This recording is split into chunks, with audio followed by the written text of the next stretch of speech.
we started. Yeah. Okay.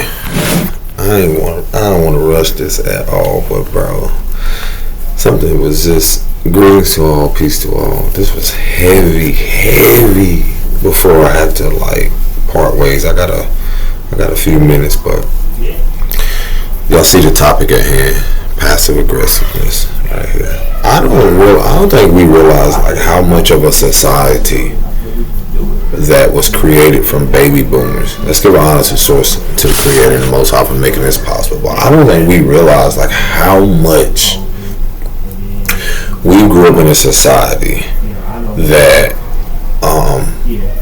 has groomed us and programmed us to be so passive aggressive. Grew up coming from generations who has, being that when you look at the opposite of what loving yourself is, then it's self-abuse, like disrespecting self, not honoring who you truly are. Are we realizing what the fuck that we're unlearning right now?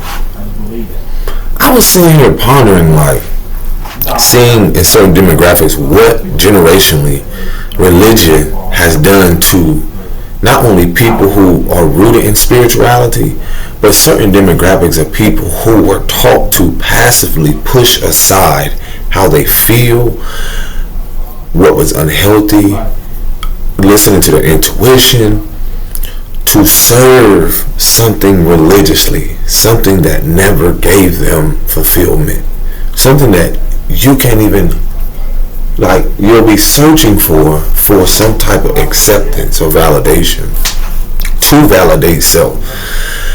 And when I'm looking at the fact of being silenced young and now speaking up so much now, I don't think y'all realize how important, how much resentment and anger, so many emotions that have built up over time from what has been carried through previous generations.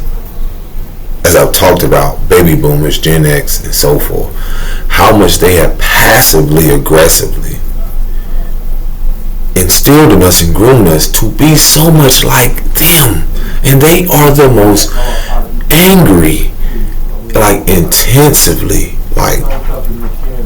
angered people, or miserable majority. This is not an attack. This is to allow people to realize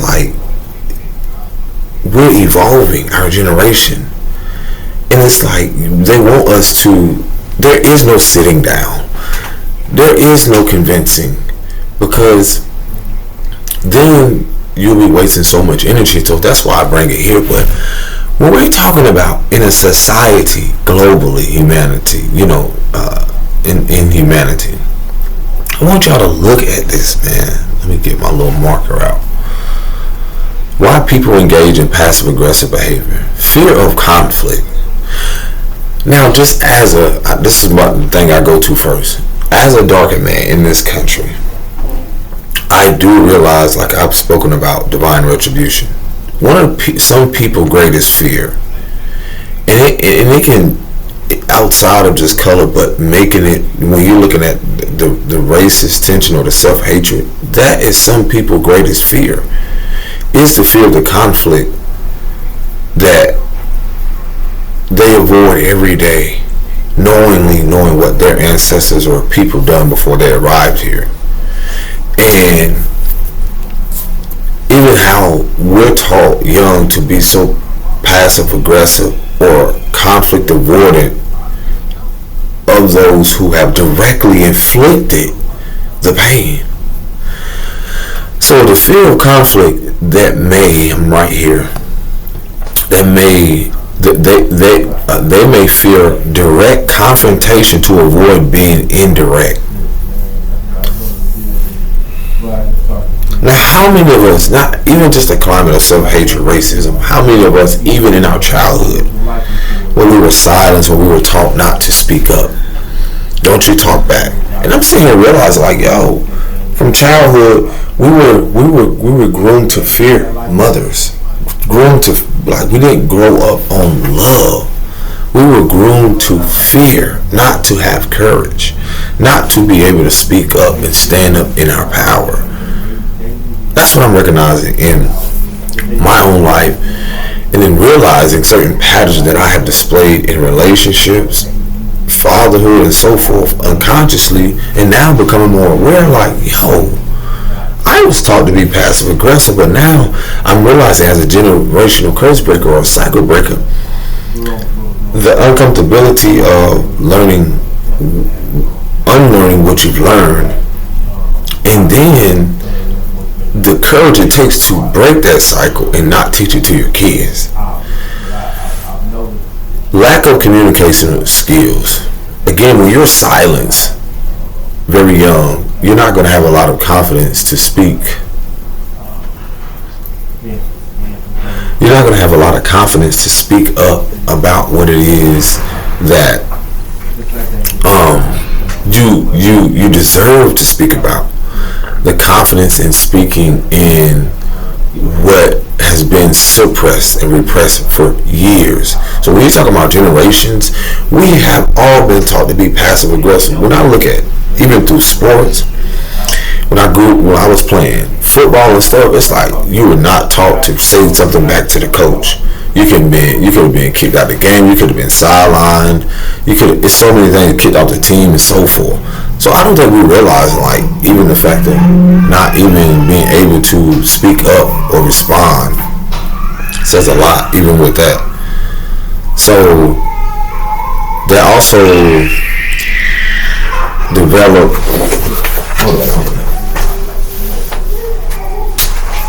Oh yeah.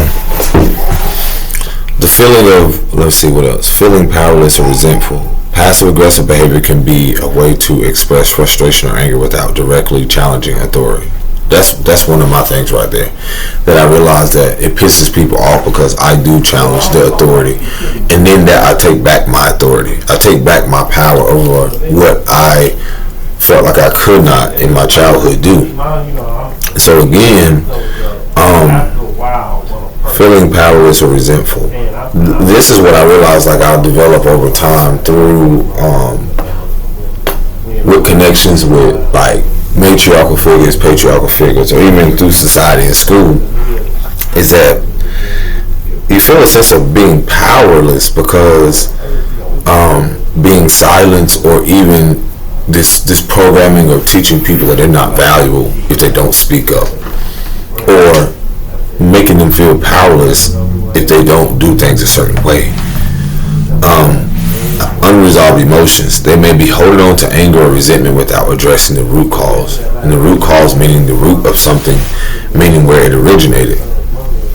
This has been a whole theme to where, again, we come from generations who never talked about stuff, who never cared to prioritize well-being. And so now that we do, or now that we're in relationships, marriages, and so many other things that a lot of people don't realize day to day in their careers, they're holding on to so much anger and rage, and they were never taught to express their feelings. So they're in settings where, as much as they come off, or as much as they want to come off in a career setting, being that they have a manager or a boss or something, they truly feel powerless. I see this with sports. I see this with entertainment. I see it with a lot of stuff. I can really see and tune, like, literally see people like, yo, as much as you want to dominate your setting, is it really coming from an authentic place? So they really truly feel powerless because of the people who silence them if they do speak up, or they will strip everything from them. I see this through all of the structures. I don't care what type of athlete. I don't care what type of politician. People in whatever community setting, if there's someone in some type of hierarchy or something like that to make people feel powerless, I heard something the other day. It's like when they can't control you, they will try to control how people see you. And so that's the thing about why I tell people walking in integrity and authenticity, it cannot be threatened. That will always, through your actions and through who you are, represent, through the energy you put out, that will always dismantle any lie, any smear campaign, and so forth. Learned behavior. They may have learned behavior from observing others or from past experience. Whew. Oh my gosh. And that's the biggest thing now. as we unlearn the behavior patterns and break cycles, we're also realizing that these cycles being past experiences and observing other people, that's one of my biggest things. That's one of my biggest things I had to take full accountability of, is that not feeling shame and guilt around the behavior I learned as a child, soaking it in, and then now seeing who I hurt, which is myself first and others. Then that resentment there from people who could have been better but did not teach me to be better or how to be better for myself, because they didn't know better. Because if they knew better, they would have done better. So that's the bigger picture of learning to be better. I had someone, which, a little incident the other day where a lot of people are not realizing on this healing journey or process, as you're navigating things, y'all don't realize, like, it's just as much as we're triggered by things, we're just as much as reminded in the awareness of what the fuck to stay away from, what to protect ourselves from, protecting my peace at all costs. And I notice as I don't like to say step back, but step more into myself or step away, in the surrenderance to what I'm allowing flowing in my life, I start to recognize the people, patterns, and stuff that reminds me of what I experienced or what I went through, instead of thinking that I got to attach myself unhealthily. But through the healing or through the awareness of what through self-harm, self-abuse, through self-harming meaning like not being aware of what I unconsciously have been doing to self due to learned behavior patterns or, subconsciously. Now I'm more aware, like, I need to stay clear of that, because that reminded me of what I either healed through or what I need to stay away from. And so I had someone the other day, like, walk by me and was like, oh, you think you're better, you think, and I didn't even say nothing, but in my spirit, I am better. Yes, I am. You're right. Yes, I am better, because I'm better because I choose to make better decisions for myself that my father or men in my family did not make, which is prioritizing my well-being. Yes, I am better. I'm making better decisions. So just know when someone comes at you like that, you don't necessarily have to be passive aggressive. It's how you choose to transmute that. Whether you want to protect yourself by not being verbal or not verbalizing or communicating, you can let whatever comes out. Because I tell myself, like, there's been times where, listen, I'm gonna mirror back the same thing you giving me, but at the same moment, I had to learn, like, you know what? I'm realizing this person is just a catalyst for my growth. That's the beauty with a lot of, as you become more aware on your healing journey, I'm not finna go down that fucking path again. If I see something, I'm saying, I'm not finna go down there again. And no one's gonna make me. And so when you see how learned behavior and realizing that a lot of us have been taught so much to be passively aggressive, like foundations that was leading us to self-sabotage our relationship with ourselves and other people unconsciously, whether we want to know it or not. Examples of passive aggressive behavior: saying I'm fine when clearly upset. I'm okay, knowing that you're not, because what you're doing, you're pushing down the emotion. You're pushing away what you really feel. And it's okay, because I've been in connections and recognized people who didn't even know how to cry. They didn't even know how to express it, because they've been deemed powerless or feel powerless for so long that they didn't even know how to express it. They didn't even know how to acknowledge that their emotions are vital to their evolution, to their new version of themselves. But being in environments where, let's say, don't cry, why are you crying? Which, again, certain things I can even acknowledge that behavior patterns are learned, but behaviors I've displayed until I became aware, like, whoa, why am I saying this? Where did I learn it from? But how many of us have that awareness? So again, you're not fine and you're not okay. And that's okay to not be okay. But when you're coming from a society and being groomed or being told that you need to push down what you feel, this is what has affected our matriarchal so much so, and even with our sons, to where they grow into believing that they don't have to honor their emotions because of stigma around men not honoring their emotions is a form of weakness, which again teaches them to be powerless. And in reality, honoring your emotions is a important, if not the most important power that you have. Because as you grow, you'll realize that in those emotions, you will learn how to navigate it. Either you will rule it or it will rule you. And ruling it is not having control of it, it's just allowing it. When I'm angered, I have to learn over time through my learned behavior of believing that this is how I'm supposed to display my anger.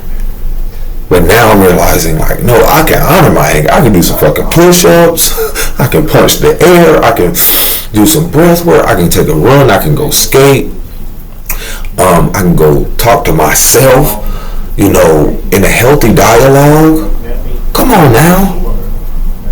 If I gotta be in a relationship with myself the rest of my life, that has to be, I can no longer be passive aggressive towards myself, because my inner dialogue is just as important as my outer dialogue with people. And that's something we were never instilled and taught. Because we were told, oh gosh, no, keep it down. No. Let it come up. So now we live in an oversensitized society because we're coming from an economic system that is crumbling from these elders who did not display as much emotions as they should have, but they took it, and then when you had your wars and all like that, again, all those experiences they took, developing PTSD and so forth, and also passive aggressive foundations, bring it back to their homes or bring it back to their communities, and guess what? They put it towards their so-called passion without having compassion for themselves and people, because wherever they went, no one had compassion for them. So again, learn behavior, learn patterns, and so forth. So withholding praise or affection as a form of punishment. Whoa. Withholding praise or affection as wow. That's huge. I know I'm gonna have to make a part 2, but that's one I'm gonna have to dive into real deeply, because when I look at what I'm experiencing now presently about celebrating myself, which I had to learn. I saw a video that says, like, some of us are here not to receive, not to focus on being accepted, but having an effect on whomever as we navigate our lives. When we're in a shift like that, your focus has to be, your acceptance has to be for you. Let people being okay with people having whatever perception about you, and being at peace with you first, and realizing, like, yes, you can have that, because a lot of these elders, a lot of what we're transitioning from, they're comfortable in the uncomfortable. We are learning now that the uncomfortability that we're feeling due to a passive aggressive society and generations, we're realizing how uncomfortable the shit is. So we refuse to be comfortable. So with that, again, I have to make a part 2 on this because I got to head out soon, but I'm going to dive in deeply. I could not hold this in. I wanted to start it earlier, but it happens like that. Fucking mosquitoes, bites. But anywho, oh my gosh, there's so much more I got to dive into, but I'm telling you, man, consequences of passive aggressive behavior, damaged relationship, frustration and confusion, negative work environments. Oh my God, part 2 is coming, I'm telling you. And I'm telling you, the reason why this is so important is because I either experienced it, put myself through it, and put others through it, because again, I've realized that I've had unhealthy, because the misconception around negative and positive, you see what I'm saying? But the unhealthy, I'm realizing the unhealthy foundations that has been learned from childhood until present day, and realizing, like, how much more better I can develop a healthy relationship with myself, so that I can be healthy for everyone else. That's very unfamiliar to a lot of people. So again, in that acceptance of like just the fact of being healthy is very taboo for a lot of people, or trying to better yourself is very taboo in a society that prioritize violence, war, dysfunctionality, numerous of things that wants to keep us stagnant or believing that this is life or life has to be this way, and that's bullshit. It's not true at all, because again, even being passive aggressive teaches you not even to honor who you are, the essence of who you are, and in that acceptance of learning who you are, this is how you develop that peaceful state instead of living in disharmony. You begin to accept, like, I deserve to live in harmony. I deserve to have relationships that reflect that. And a lot of, again, previous generations, they did not prioritize that. That's why a lot of them are holding on to what's familiar, because that's what they feel is normal. That's what's comfortable for them, to hold on to what is familiar. So their world that they grew up in from childhood until now was never the same as what we've experienced. So that's where the miscommunication or the gap that is not so much as millennials we're not willing to do. It's just with technology and a lot of things that have been implemented, this is a part of the evolution. This is a part of the growth.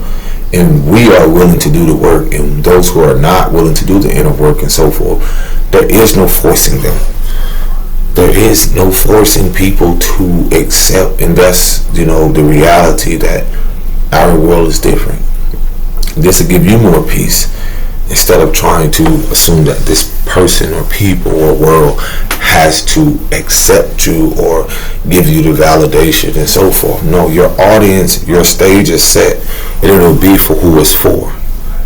Just like their generation, whatever they created, whomever came up, you see a lot of them are transitioning out. You see a lot of them are still holding on to their belief systems, still clinching to the narrative of believing that the world is still the same and so forth. And they will leave in that old world narrative, because that's what their character is here to do. That's what they're here to do. And in that, it doesn't have to be painful. It doesn't. They'll leave in those foundations. And that's the beauty of building something longevity and authentic, to where you don't have to question you. Your kids won't have to question who you are in your character development. It's okay to realize and accept that we are an undeveloped society. This is why in the country a lot of things are behind and so forth. And I see why. Because when you have people who are not implementing the importance of emotional intelligence, the importance of the matriarchal, the importance of love, truth, and integrity, things of our more higher frequency and vibration, then this is what you get. But that's what they have, and that's what they have to unpack. And even if they don't, they have to realize, like, we're facing things that they are unwillingly could care for. But now, this is where we progress and we thrive. So again, I'll come back for a part 2 to dive more deep into the consequences of passive aggressive behavior, to realize, like, what exactly we're dealing with. Peace and blessings. Shalom.